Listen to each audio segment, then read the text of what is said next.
ఆదిలో దేవుడు ఆకాశమును భూమిని సృష్టించాడు. భూమి శూన్యంగా ఆకారరహితంగా ఉండింది. కాని దేవుని ఆత్మ అక్కడ ఉండెను. మొదటి రోజున దేవుడు లోకము కలుగుము అని చెప్పెను.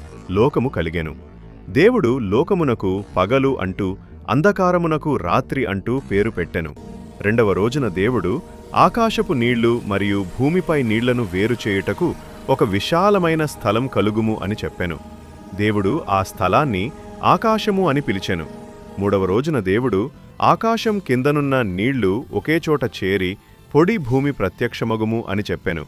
దేవుడు అది మంచిదని చూచెను. నాల్గవ రోజున దేవుడు పగటి కోసం సూర్యుడిని, రాత్రి కోసం చంద్రుణ్ణి, ఆయన నక్షత్రాలను సృష్టించాడు. అది మంచిదని చూచెను. ఐదవ రోజున దేవుడు చేపలు మరియు ఇతర జీవులతో నిండిపోవునుగాక, ఆకాశములో పక్షులు ఎగురుగాక అని చెప్పెను. దేవుడు అది మంచిదని చూచెను.